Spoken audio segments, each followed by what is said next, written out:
Good morning to all. Welcome to my channel Gundimeda vlogs. ఈరోజు తమిళనాడు మాజీ ముఖ్యమంత్రి ప్రముఖ నటులు అయిన ఎంజీఆర్ గారి గురించి తెలుసుకుందామండి. ఎంజీఆర్గా ప్రసిద్ధి చెందిన మరత్తూర్ గోపాలన్ రామచంద్రన్ 1917 జనవరి 17న జన్మించారు. 1987 డిసెంబర్ 24న మరణించారు.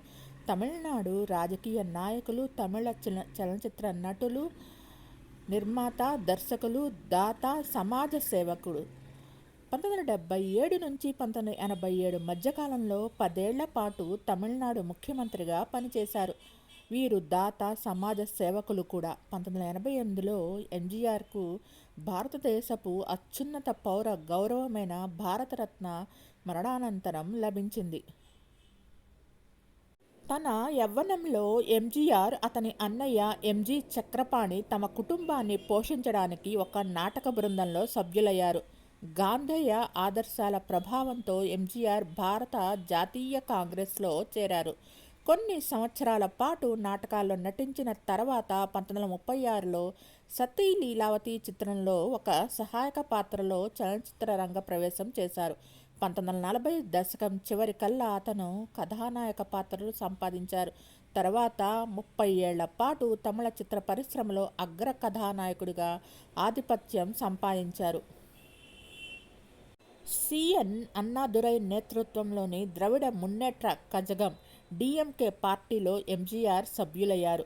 నటుడిగా తనకున్న అపారమైన ప్రజాదరణను భారీ రాజకీయ బలం పెంపొందించడానికి గాను ఉపయోగించారు. తద్వారా డిఎంకేలో తన స్థానాన్ని వేగంగా పెంచుకుంటూ వెళ్లారు. అన్నాదురై మరణించాక పార్టీ నాయకత్వం చేపట్టిన తన ఒకప్పటి స్నేహితుడు కరుణానిధితో ఎంజీఆర్కు రాజకీయ విరోధం ఏర్పడింది. 1972లో అన్నాదురై మరణించిన 3 ఏళ్లకు డిఎంకేను విడిచిపెట్టి తన సొంత పార్టీ ఆల్ ఇండియా అన్నా ద్రవిడ మున్నేట్ర కళగం ఏఐఏడిఎంకే పార్టీను ఏర్పాటు చేశారు. 5 సంవత్సరాల తర్వాత 1977 తమిళనాడు శాసనసభ ఎన్నికలలో ఎంజీఆర్ తన నేతృత్వంలోని ఏఐఏడిఎంకే కూటమిని విజయం వైపుకు నడిపించారు. అలా అతను తమిళనాడు రాష్ట్ర ముఖ్యమంత్రి కావడంతో భారతదేశంలో మొట్టమొదట ముఖ్యమంత్రి పదవి సాధించిన సినీ నటుడిగా చరిత్ర సృష్టించారు. ఆయన నేతృత్వంలో ఏఐఏడిఎంకే 1980లోను 1984లోను మరో 2 పర్యాయాలు రాష్ట్ర శాసనసభ ఎన్నికల్లో విజయం సాధించింది. 1980లో కేంద్ర ప్రభుత్వం తన ప్రభుత్వాన్ని కూలదోసి రాష్ట్రపతి పాలన విధించిన 6 నెలలు మినహాయిస్తే 1987లో మరణించే వరకు తమిళనాడు ముఖ్యమంత్రిగా పదవీకాలంలో కొనసాగారు. మారుత్తూర్ గోపాలన్ రామచంద్రన్ తన మొదటి అక్షరాలు ఎంజీఆర్తో ప్రసిద్ధి చెందారు. ఒక భారతీయ నటులు, రాజకీయవేత్త మరియు పరోపకారి. అతను 1977 నుండి 87లో మరణించే వరకు తమిళనాడు ముఖ్యమంత్రిగా పనిచేశారు. ఆయన అఖిల భారత అన్నా ద్రవిడ మున్నేట్ర కజగం వ్యవస్థాపకులు మరియు మొదటి ప్రధాన కార్యదర్శి. 19 మార్చి 1988న రామచంద్రన్ మరణానంతరం భారతదేశ అత్యున్నత పౌర గౌరవమైన భారతరత్నను అందుకున్నారు. రామచంద్రన్ స్వాతంత్రానంతర భారతదేశంలో అత్యంత ప్రభావవంతమైన రాజకీయ నాయకుల్లో ఒకరిగా పరిగణించబడ్డారు. రాజకీయాలతో పాటు చలనచిత్ర వ్యక్తిగా ఆయన జాతీయ చలనచిత్ర అవార్డు, 3 తమిళనాడు రాష్ట్ర చలనచిత్ర అవార్డులు మరియు 2 ఫిల్మ్ఫేర్ అవార్డు సౌత్ను అందుకున్నారు. ఎంజీఆర్, అతని అన్నయ్య ఎంజీ చక్రపాణి తమ కుటుంబాన్ని పోషించుకోవడానికి ఒక నాటక బృందంలో సభ్యులయ్యారు. గాంధీ ఆదర్శాలచే ప్రభావితమయ్యి రామచంద్రన్ ఇండియన్ నేషనల్ కాంగ్రెస్లో చేరారు.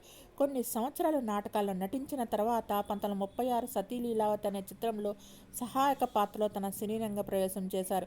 1940 చివరి నాటికి అతను ప్రధాన పాత్రలో పోషించే అవకాశం పొందారు. రామచంద్రన్ తమిళ సినిమా యొక్క 3 అతిపెద్ద పేర్లలో ఒకరు. మిగిలిన 2 శివాజీ గణేశన్ మరియు జమినీ గణేశన్. శివాజీ గణేశన్ నాటకీయ చిత్రాల్లో రాణించినప్పటికీ జమినీ గణేశన్ తన శృంగార చిత్రాలకు ప్రసిద్ధి చెందారు. ఎంజీఆర్ యాక్షన్ హీరోగా ప్రసిద్ధి చెందారు. మాస్ ఫాలోయింగ్ చాలా ఎక్కువ ఎంజీఆర్కి. రామచంద్రన్ సిఎన్ అన్నాదురై నేతృత్వంలోని ద్రవిడ మున్నేట్ర కజగం డిఎంకే పార్టీ సభ్యుడయ్యారు మరియు రాజకీయ పునాదిని నిర్మించడానికి సినీ నటుడిగా తనకున్న ప్రజాదరణను ఉపయోగించుకున్నారు.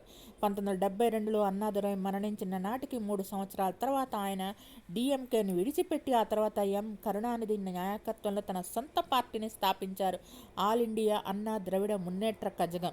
5 సంవత్సరాల తర్వాత రామచంద్రన్ 1977 ఎన్నికల్లో ఏఐఏడిఎంకే నేతృత్వంలోని కూటమిని విజయానికి నడిపించారు. ఈ ప్రక్రియలో డిఎంకేను ఓడించారు.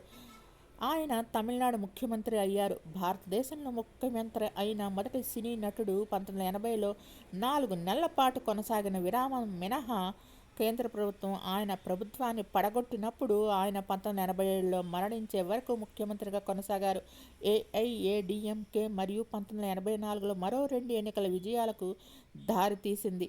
1984 అక్టోబర్లో రామచంద్రన్ మధుమేహం కారణంగా మూత్రపిండాల వైఫల్యానికి గురయ్యారని నిర్ధారణ అయింది.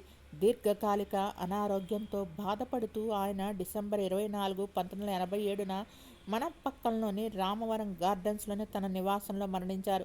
ఆయన ఆత్మకథ నాన్ ఏన్ పిరంతేన్, నేను ఎందుకు పుట్టాను అనే బుక్కు 2003లో ప్రచురించబడింది. మరుత్తూర్ గోపాలన్ రామచంద్రన్ బ్రిటిష్ సిలోన్, శ్రీలంకలోని కాండి జిల్లాలోని నవాలాపిటియాలో మలయాళీ కుటుంబంలో ఆధునిక భారత రాష్ట్రమైన కేరళలోని పాలక్కాడ్ నుండి మేలక్కత్ గోపాలన్ మీనన్ మరియు మరుత్తూరు సత్యభామ దంపతులకు జన్మించారు. అతని తల్లిదండ్రులు పాలక్కాడ్ జిల్లాకు చెందిన నాయర్లు. ఎంజీఆర్ కూడా తమిళ కొంగు వెల్లల్లార్ వంశానికి చెందినవారని, వారి పూర్వీకులు శతాబ్దాల క్రితం కేరళలో స్థిరపడ్డారని, వారు నాయర్లుగా మారారని పేర్కొన్నారు. రామచంద్రన్కు 2.5 సంవత్సరాల వయసులో గోపాలన్ మీనన్ మరణించారు. అతని తండ్రి మరణించిన వెంటనే అతని సోదరి కూడా అనారోగ్యంతో మరణించింది. రామచంద్రన్ మరియు అతని సోదరుణ్ణి పెంచడానికి అతని తల్లి ఒంటరిగా కష్టపడాల్సి వచ్చింది. ఆమె భారతదేశానికి తిరిగి రావాలని నిర్ణయించుకొని కేరళకు తిరిగి వెళ్ళింది. అక్కడ ఆమె బంధువుల మద్దతు లేకపోయింది. కుంభకోణంకు చెందిన వేలు నాయర్ మద్దతుతో సత్యభామ తన 2 కుమారులను పాఠశాలలో చేర్పించారు.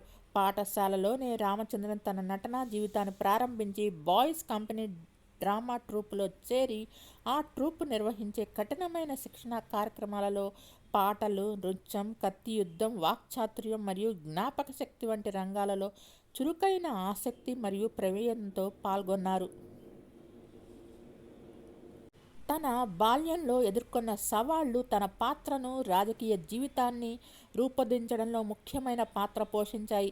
మెడ్రాస్ కందసామి మొదలియార్ సహాయంతో విదేశాలలో కొంతకాలం నటనా జీవితం గడిపిన తర్వాత, ఆ సమయంలో తాను స్త్రీ పాత్రలు పోషించిన తర్వాత భారతదేశానికి తిరిగి వచ్చి బాయ్స్ కంపెనీలో తిరిగి చేరి మొదటిసారి ప్రధాన పాత్రలు పోషించడం ప్రారంభించారు. తన తొలినాళ్లలో రామచంద్రన్ ఒక భక్తుడైన హిందువు మరియు శ్రీ మురుగన్ మరియు ఆమె తల్లికి ఇష్టమైన దేవుడు శ్రీ గురువాయూరప్పన్ భక్తులు. డిఎంకేలో చేరిన తర్వాత అతను హేతువాదిగా మారారు. రామచంద్రన్ మొదటి వివాహం చితరికుల్లం భార్గవిని తంగమణి అని కూడా పిలుస్తారు. ఆమె అనారోగ్యం కారణంగా ముందుగానే మరణించింది. తర్వాత అతను రెండవసారి సత్యానందవతిని వివాహం చేసుకున్నారు. ఆమె కూడా వివాహం తర్వాత కొద్ది కాలానికి క్షయవ్యాధి కారణంగా మరణించారు. తర్వాత రామచంద్రన్ మూడవసారి వివాహం చేసుకున్నాడు. ఈసారి మాజీ తమిళ సినీ నటి విఎన్ జానకిని వివాహం చేసుకున్నారు. ఆమె ఒకప్పుడు అతని ప్రముఖ మహిళ మరియు తమిళనాడు భవిష్యత్తు ముఖ్యమంత్రిగా కూడా చేశారు. రామచంద్రన్కు ఏ వివాహాల నుండి జీవ సంబంధమైన పిల్లలు లేరు. ఎంజీఆర్ 1936లో అమెరికాలో జన్మించిన చిత్ర దర్శకుడు ఎల్లిస్ ఆర్ డంగన్ దర్శకత్వం వహించిన సతీ లీలావతి చిత్రం ద్వారా సినీరంగ ప్రవేశం చేశారు. సాధారణంగా ప్రేమ కథ లేదా యాక్షన్ చిత్రాల్లో నటించే ఎంజీఆర్ 1950లో ఎం కరుణానిధి రాసిన చిత్రంతో తన కెరీర్ని ప్రారంభించారు. త్వరలోనే 1954లో విడుదలైన మలైక్కై కల్లన్ చిత్రంతో ఆయన ప్రజాదరణ పొందారు. తమిళ చిత్ర పరిశ్రమలో మొట్టమొదటిది పూర్తి నిడివి గల గేవా కలర్ చిత్రం 1955లో విడుదలైన ఆలీబావుం నలభై తిరు దర్గలం చిత్రంతో ఆయన హీరోగా నటించారు. 1972లో విడుదలైన రిక్షా కారన్ చిత్రానికి ఉత్తమ నటుడిగా జాతీయ చలనచిత్ర అవార్డును అందుకున్నారు. 1973లో ఆయన తీసిన బ్లాక్ బస్టర్ ఉలగం సుత్రం వాలిబన్ ఆయన సినిమాల గత బాక్సాఫీస్ రికార్డులను బద్దలు కొట్టింది. ఆ రోజుల్లో విదేశాల్లో చిత్రీకరించబడిన కొన్ని చిత్రాల్లో ఇది ఒకటి. సింగపూర్, మలేషియా, థాయిలాండ్, హాంకాంగ్ మరియు జపాన్లో దీనిని చిత్రీకరించారు. 1987లో ఆయన చివరి చిత్రం ఉల్లగం సుతి పారుతో ఆయన నట జీవితం ముగిసింది. ఆయనకు మూత్రపిండాల వైఫల్యం ఉన్నట్టు నిర్ధారణ అయినప్పటికీ ఆయన ఆ చిత్రంలో నటించారు. సినీ రంగంతో సంబంధం ఉన్న ఎవరినైనా పదవీ విరమణ అనే ప్రశ్నే లేదని రామచంద్రన్ పేర్కొన్నారు. తమిళ రంగస్థల నాటక రంగానికి మార్గదర్శకుడు కాళీ ఎన్ రత్నం మరియు కెపి కేశవన్ రామచంద్రన్ నటనా జీవితంలో ఆయనకు మార్గదర్శకులు మరియు గురువులు. రామచంద్రన్ 1953 వరకు కాంగ్రెస్ పార్టీలో సభ్యుడిగా ఉన్నారు మరియు ఆయన ఖాదీ ధరించేవారు. 1953లో రామచంద్రన్ ద్రవిడ మున్నేట్ర కజగం డిఎంకే లేదా ద్రవిడ ప్రోగ్రెసివ్ ఫెడరేషన్లో చేరారు. వ్యవస్థాపకుడు మరియు సిఎన్ అన్నాదురై ఆకర్షితులయ్యారు. ఆయన తమిళ మరియు ద్రవిడ జాతీయవాది మరియు డిఎంకేలో ప్రముఖ సభ్యులయ్యారు. తమిళనాడు ముంచెత్తుతున్న ద్రవిడ ఉద్యమానికి ఆయన మరింత గ్లామర్ను జోడించారు. రామచంద్రన్ 1962లో రాష్ట్ర శాసనసభ మండలి సభ్యులయ్యారు. 50 సంవత్సరాల వయసులో ఆయన మొదటిసారి 1967లో తమిళనాడు శాసనసభకు ఎన్నికయ్యారు. తన గురువు అన్నాదరే మరణం తర్వాత 1969లో ముత్తువేల్ కరుణానిధి ముఖ్యమంత్రి అయిన తర్వాత రామచంద్రన్ డిఎంకే కోశాధికారి అయ్యారు. నటుడు మరియు రాజకీయ నాయకుడు అయిన ఎంఆర్ రాధా మరియు ఎంజీఆర్ కలిసి 25 చిత్రాల్లో పనిచేశారు. జనవరి 12, 1967న రాధా మరియు ఒక నిర్మాత భవిష్యత్ చిత్ర ప్రాజెక్టు గురించి మాట్లాడడానికి ఎంజీఆర్ను సందర్శించారు. సంభాషణ సమయంలో ఎంఆర్ రాధా లేచి నిలబడి ఎంజీఆర్ ఎడమ చెవిలో 2 సార్లు కాల్చుకుని ఆపై తనను తాను కాల్చుకోవడానికి ప్రయత్నించారు. ఆపరేషన్ తర్వాత ఎంజీఆర్ గొంతు మారిపోయింది. అతని చెవిలో కాల్పులు జరపడంతో ఎంజీఆర్ ఎడమ చెవిలో వినికిడి కోల్పోయాడు మరియు చెవిలో రింగింగ్ సమస్యలు వచ్చాయి. 1983లో అతనికి మూత్రపిండాల సమస్యలు వచ్చినప్పుడు ఇవి మరింత బయటపడ్డాయి. కాల్పుల సంఘటన తర్వాత సిన్నప్ప దేవర్ ఎంజీఆర్ను ఆసుపత్రిలో చూడటానికి మొదటిసారి వచ్చినప్పుడు ఎంజీఆర్ తదుపరి చిత్రం కోసం ముందస్తుగా చెల్లించాడు. ఆసుపత్రి నుండి విడుదలై అరసకట్టల్లై పూర్తి చేసిన తరువాత ఎంజీఆర్ వైద్యుల సలహాకు విరుద్ధంగా దేవర్ చిత్రం వివాసాయిలో నటించారు. ఆపరేషన్ కారణంగా కావలకన్ చిత్రంలో రామచంద్రన్ మాట్లాడే భాగాలు తగ్గాయి. సన్నివేశాల మధ్య ఎంజీఆర్ పాత మరియు కొత్త స్వరాలతో మాట్లాడిన ఏకైక చిత్రం ఇది. షూటింగ్ జరిగినప్పుడు ఎంజీఆర్ 1967లో జయలలిత సరసన కావలకన్ చిత్రంలో నటిస్తున్నాడు. ఎంజీఆర్ మరియు ఏఎం రాధా కలిసి నటించిన చివరి చిత్రం పెట్రాల్ తాన్ సిల్లయ్య. రామచంద్రన్ కాల్చబడటానికి కొన్ని రోజుల ముందు షూటింగ్ ముగిసింది. బుల్లెట్ అతని మెటల్లో శాశ్వతంగా గుమికూడి అతని గొంతు దెబ్బతింది. కాల్పులు జరిగిన కొన్ని గంటల్లోనే ఎంజీఆర్ను తీసుకెళ్లిన ఆసుపత్రి వద్ద దాదాపు 50,000 మంది అభిమానులు గుమికూడారు. ప్రజలు వీధుల్లో కేకలు వేశారు. 6 వారాల పాటు అభిమానులు అతని ఆరోగ్య నివేదిక కోసం ఎదురు చూస్తుండగా అతను ఆసుపత్రిలోనే ఉన్నారు. చలచిత్ర పరిశ్రమ, రాజకీయ మరియు అధికార యంత్రాంగం యొక్క ప్రముఖులు మరియు సామాన్యులు ఆయన్ను సందర్శించారు. తన ఆసుపత్రి మంచం నుండి ఆయన మెడ్రాసు శాసనసభకు తన ప్రచారాన్ని నిర్వహించారు. ఆయన తన కాంగ్రెస్ ప్రత్యర్థి కంటే 2 ఓట్లను గెలుచుకున్నారు మరియు అసెంబ్లీకి ఏ అభ్యర్థి పోలైన అత్యధిక ఓటును గెలుచుకున్నారు. ఎంజీఆర్ నటించిన పలు సినిమాలు తెలుగులోకి డబ్ అయినాయి. వాటిలో 1951లో వచ్చిన సర్వాధికారి, ఆలీబాబా, 40 దొంగలు, సాహస వీరుడు, రాజపుత్ర రహస్యం, మహాదేవి, వీరఖడ్గం, అనగనగా ఒకరోజు, దేశింగురాజు కథ, బాగ్దాద్ గజదొంగ, కత్తిపట్టిన రైతు, జేబు దొంగ, ఇద్దరు కొడుకులు, ఏకైక వీరుడు, భాగ్యవంతులు, వీరపుత్రుడు, అదృష్టవతి, రాణి సంయుక్త, ఇంటి దొంగ, దొంగ నోట్లు, దొంగ బంగారం, దొంగను పట్టిన దొర, హంతకుడెవరు, కథానాయకుడు కథ, కాలం మారింది, ఘరానా హంతకుడు, 3 అమ్మాయిలు 3 హత్యలు, ఎవరా స్త్రీ, ఎవరి పాపాయి, కాలచక్రం, ధనమే ప్రపంచలీల, పెళ్ళంటే భయం, శభాష్ రంగా, అంతులేని హంతకుడు, అగ్గిరవ్వ, దెబ్బకు దెబ్బ, దోపిడీ దొంగలు, కొండవీటి సింహం, డ్రైవర్ మోహన్, నా మాటంటే హడల్, ప్రేమ మనుషులు, సికింద్రాబాద్ సిఐడి, బందిపోటు భయంకర్, రిక్షా రాముడు, లోకం చుట్టని వీరుడు, కాశ్మీర్ బుల్లోడు 1976లో వచ్చిన మంచి కోసం తెలుగులో వచ్చిన చివరి సినిమా. ప్రముఖ దర్శకులు మణిరత్నం దర్శకత్వం వహించిన ఇరువర్ 1997లో ఇది తెలుగులో ఇద్దరు సినిమాగా డబ్ అయింది.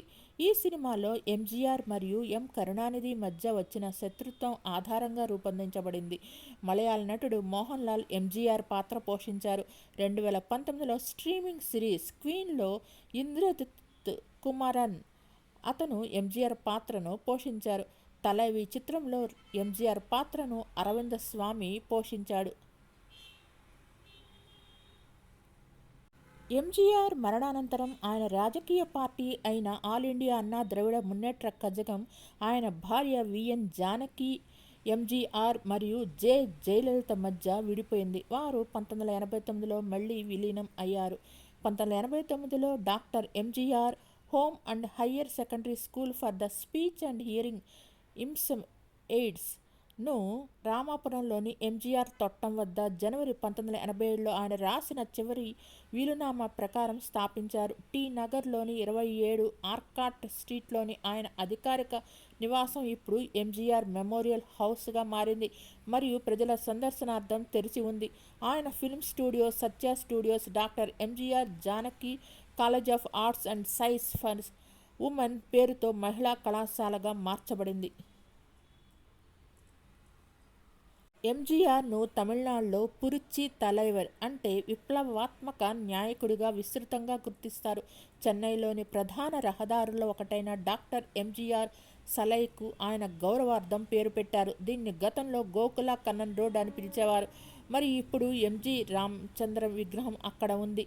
మరియు చెన్నైలో నివాస ప్రాంతమైన ఎంజీఆర్ నగర్కు ఆయన పేరు పెట్టారు. సేలం సెంట్రల్ బస్టాండ్ను భారతరత్న డాక్టర్ ఎంజీఆర్ సెంట్రల్ బస్టాండ్గా మరియు ఓమలూరు మెయిన్ రోడ్డును సేలంలో ఎంజీఆర్ సలైగా, తిరునెల్వేలి కొత్త బస్టాండ్ను తిరునెల్వేలి భారతరత్న డాక్టర్ ఎంజీఆర్ బస్టాండ్గా, 2 పార్కులకు భారతరత్న పురిచి తలైవర్ ఎంజీఆర్ పార్క్ మరియు తుత్తుకూడిలోని ఎంజీఆర్ పార్క్ అని పేరు పెట్టారు. రామచంద్ర నిలువెత్తు విగ్రహాన్ని డిసెంబర్ 7, 2006న పార్లమెంటు భవనంలో అప్పటి లోక్సభ స్పీకర్ సోమనాథ్ చటర్జీ ఆయన గౌరవార్థం ఆవిష్కరించారు. మరియు ఈ కార్యక్రమానికి తమిళనాడు మాజీ ముఖ్యమంత్రి జయలలిత మరియు ప్రముఖ రాజకీయ నాయకులు హాజరయ్యారు.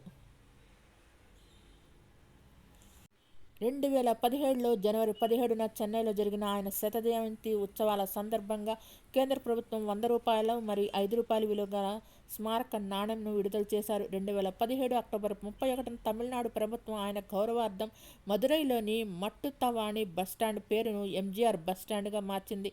9 అక్టోబర్ 2018న తమిళనాడు ప్రభుత్వం చెన్నైలోని చెన్నై మోఫసిల్ బస్ టెర్మినల్ను పురిచి తలైవర్ డాక్టర్ ఎంజీఆర్ బస్ టెర్మినల్గా గౌరవించడానికి పేరు మార్చింది. 2019 ఏప్రిల్ 5న భారత ప్రభుత్వం ఆయన గౌరవార్థం చెన్నైలోని చెన్నై సెంట్రల్ రైల్వే స్టేషన్ను Puratchi Thalaivar doctor MGR central railway స్టేషన్గా పేరు మార్చారు. 2020 జూలై 31న తమిళనాడు ప్రభుత్వం ఆయన గౌరవార్థం చెన్నైలోని సెంట్రల్ మెట్రోను పురిచి తలైవర్ డాక్టర్ ఎంజీఆర్ సెంట్రల్ మెట్రోగా పేరు మార్చారు. 2021 అక్టోబర్ 17న చెన్నైలోని ఏఐఏడీఎంకే ప్రధాన కార్యాలయాన్ని పార్టీ వ్యవస్థాపకుడి జ్ఞాపకార్థం పార్టీ నాయకులు పురిచి తలైవర్ ఎంజీఆర్ మాళిగైగా పేరు మార్చారు. 1974లో ది వరల్డ్ యూనివర్సిటీ అరిజోనా నుంచి గౌరవ డాక్టరేట్ను అందుకున్నారు. 1987లో మెడ్రాస్ విశ్వవిద్యాలయం నుంచి గౌరవ డాక్టరేట్ అందుకున్నారు. ఎంజీఆర్ నిజంగా జయలలితకు గురువు. తెరపైన ఈ జంట దక్షిణాది బాక్సాఫీస్ వద్ద 28 విజయాలకు అందించడమే కాకుండా తెర వెలుపల కూడా గొప్ప సంబంధాన్ని కొనసాగించారు. వారు విడిపోయే వరకు వివాహితుడు మరియు వయసు పరంగా చాలా పెద్దవాడైన ఎంజీఆర్తో తన సంబంధాన్ని జయలలిత అధికారికంగా చేసుకోవాలనుకుంది. కానీ ఆయన ఇష్టపడలేదు. జయలలిత తెలుగు నటుడు శోభన్ బాబును వివాహం చేసుకున్నారని పుకార్లు వచ్చాయి. సంవత్సరాల తరబడి విభేదాలు తలెత్తిన తర్వాత 1970లో అన్నా ద్రవిడ మున్నేట్ర కజగం ఏడీఎంకే తరపున ఎంజీఆర్ తమిళనాడు ముఖ్యమంత్రి అయినప్పుడు ఆయన జయలలితను రాజకీయాలకి పరిచయం చేశారు. వాస్తవానికి తన ప్రధాన ప్రత్యర్థి అయిన కరుణానిధిని ఎదుర్కోవాలని ఆయన ఆమెను సంప్రదించారు. కానీ అన్నాడీఎంకే పార్టీ కార్యకర్తలు జయలలిత ఎంజీఆర్ల మధ్య విభేదాలు సృష్టించారని, తమ కంటే వేగంగా ఎదుగుతుందని భావించి వారిని ముఖ్యమంత్రి పదవికి వారసురాలుగా నామినేట్ చేయాలని జయలలిత కోరినట్టు తెలుపుతారు. రాజకీయ శత్రుత్వం కారణంగా వారు ఒకరినొకరు చూసుకు ప్రత్యక్ష జయలలిత ఎంజీఆర్ ప్రేమ కథ ముగిసింది. సిమి అగర్వాల్తో టెలివిజన్ షోకి ఇచ్చిన ఇంటర్వ్యూలో జయలలిత తనకు ఎంజీఆర్తో సంబంధం లేదు, నిజానికి రాజకీయాల్లో ఎంజీఆర్ దాన్ని సజావుగా చేసుకోలేదని ఆమె అన్నారు. ఆమె తనకు తానుగా మార్గం సుగమం చేసుకుని నిచ్చెన పైకి ఎదిగారు. ఆ విభేదం శాశ్వతంగా ఉంది. ఎంజీఆర్ చికిత్స కోసం అమెరికాకు వెళ్ళినప్పుడు జయలలితకు ఆ విషయం తెలియదని మనోరమ నివేదించింది. ఎంజీఆర్ అనారోగ్యంతో ఆసుపత్రిలో ఉన్నప్పుడు జయలలితను కలవటానికి కూడా అనుమతి కోరుతూ ప్రధానమంత్రికి లేఖ రాసినప్పటికీ ఆమెను కలవటానికి అనుమతించలేదు. ఆ విధంగా జయలలిత మరియు ఎంజీఆర్ మధ్య చెప్పబడిన ప్రేమ వ్యవహారం ముగిసింది. మీకు ఈ వీడియో నచ్చినట్టయితే లైక్ చేయండి, కామెంట్ చేయండి. Thank you all. Please subscribe and support my channel గుండెమడ vlogs. Thanks to each and every subscriber for supporting my channel.